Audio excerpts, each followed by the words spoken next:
কিস্তোয়ারের পর বিপর্যস্ত কাঠুয়া। মেঘভাঙা বৃষ্টিতে বিপর্যস্ত জম্মু ও কাশ্মীরের কাঠুয়া। কমপক্ষে 4 জন নিহত এবং 6 জন আহত হয়েছে বলে খবর। ঘাটিতে জলের তোড়ে ক্ষতিগ্রস্ত একাধিক বাড়ি। সপ্তাহের শুরুতেই কিস্তোয়ারে মেঘভাঙা বৃষ্টিতে ভাঙে। নিহত হয়েছেন 60 জন। কমপক্ষে 4 জন নিহত এবং 6 জন আহত হয়েছে বলে খবর সামনে আসছে। ঘাটিতে জলের তোড়ে ক্ষতিগ্রস্ত একাধিক বাড়ি। এই নিয়ে আমরা কথা বলবো। আমাদের সঙ্গে ফোন লাইনে রয়েছেন কলকাতা টিভির পলিটিক্যাল এডিটর আশিস চট্টোপাধ্যায়। আশিস দা, কিস্তোয়ারের পর এবার বিপর্যস্ত কাঠুয়া, মেঘভাঙা বৃষ্টি, একাধিক মানুষ তারা আহত হয়েছেন বলে খবর। দেখো, ভয়ানক খবর সামনে আসছে। মাত্র কদিন আগেই কিস্তোয়ার এলাকায় যে ভয়ঙ্কর মেঘ বিস্ফোরণ এবং মেঘ ভাঙা হড়পা বানে বিপুল পরিমাণ ক্ষতি হয়েছিল। একটা গোটা জনপদ ভেসে গিয়েছিল। অন্তত 60 জন নিহত, নিখোঁজ বহু, এখনো সেখানে উদ্ধার কাজ চলছে। এর মাঝেই আজকে কাঠুয়া থেকে বড় খবর আসছে। কাঠুয়াতে প্রায় একই ধরনের মেঘ ভাঙা বৃষ্টি এবং তার ফলে হড়পা বান এসেছে।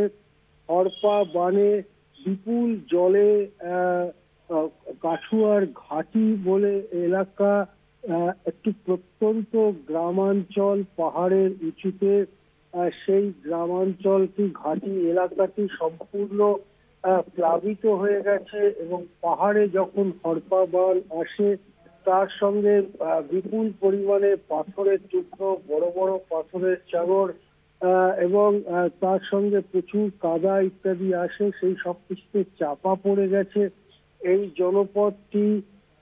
এইমাত্র খবরটি আসছে, তাতে এখন বলা হচ্ছে যে 4 জন অন্তত নিহত হয়েছেন কিন্তু এবং 6 জন আহত হয়েছেন, কিন্তু প্রকৃত হতাহতের চেহারাটা এখন বোঝাটা খুবই মুশকিল। এই সংখ্যাটা আশঙ্কা করা হচ্ছে আরো বাড়তে পারে।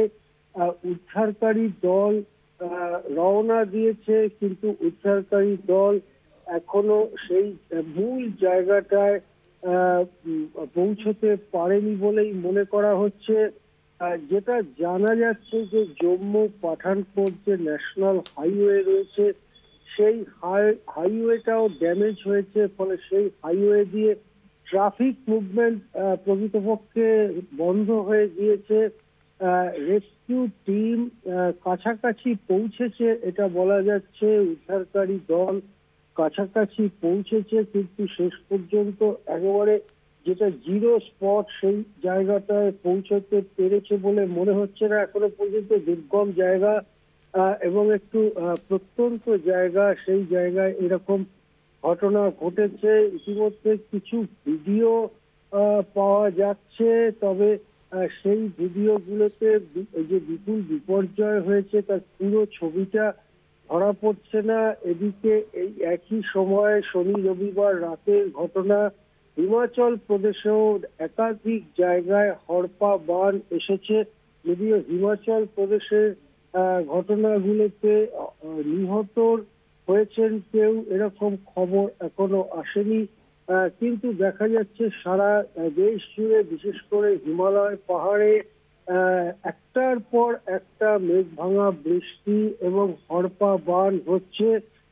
এগুলো কি আগের তুলনায় অনেক বেশি হচ্ছে? অনেকে মনে করেন আগের তুলনায় হড়পা বান অনেক বেশি আসছে, মেঘ ভাঙা বৃষ্টি অনেক বেশি আসছে। এর জন্য জলবায়ু পরিবর্তনের কোনো ভূমিকা আছে কিনা সেটা যেমন একটা বড় প্রশ্ন, তেমনি আবার উঁচু পাহাড়ে নদীর গতিপথ আটকে বাঁধ তৈরি এবং শহর তৈরির যে চেষ্টা, প্রকৃতির নিজের বিচরণের জায়গাটাকে আটকে দিয়ে সেখানে কংক্রিটের বাড়ি বানিয়ে প্রকৃতির ভারসাম্য নষ্ট করার যে চেষ্টা মানব সভ্যতা করে চলেছে, তারই প্রতিশোধ প্রকৃতি নিচ্ছে কিনা এই প্রশ্ন উঠছে। কাঠুয়া এলাকায় এই মুহূর্তে পৌঁছেছেন উদ্ধারকারী দল, পুলিশ এবং এসডিআরএফ এর একটি যৌথ বাহিনী ওই গ্রামে পৌঁছেছেন বলে জানা যাচ্ছে। কিন্তু এখনো পর্যন্ত আর নতুন করে কোনো ডিটেলস পাওয়া যায়নি। আহ, কিন্তু সব থেকে বড় কথা হচ্ছে যে এই যে ল্যান্ডস্লাইড, যেটা ভূমিধস, সেটা বাগার্ড বলে একটি গ্রাম এবং চাংদা বলে আরো একটি গ্রামে আছড়ে পড়েছে।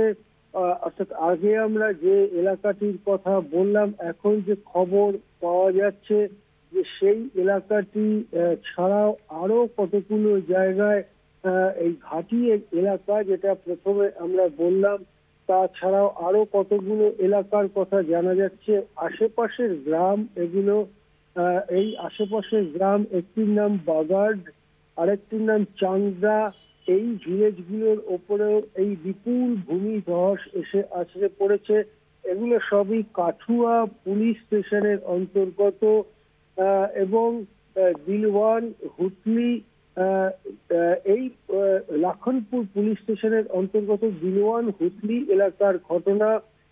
এখানে হয়তো এই যে নতুন যে জায়গাগুলোর নাম আসছে, সেখানে হয়তো বড় প্রাণহানির ঘটনা ঘটেনি বলেই মনে করা হচ্ছে। এদিকে বৃষ্টি পড়ছে, প্রচন্ড বৃষ্টির কারণেই এই হরপাবার এসেছে বলে মনে করা হচ্ছে। উদ্ধারকারী দল আরো খানিকটা এগোলে এবং পুরো খবরটা সামনে এলে আমরা জানাতে থাকবো কলকাতা টিভির পর্দায়। ধন্যবাদ আশিস। আমাদের সঙ্গে ছিলেন পলিটিক্যাল এডিটর আশিস চট্টোপাধ্যায়।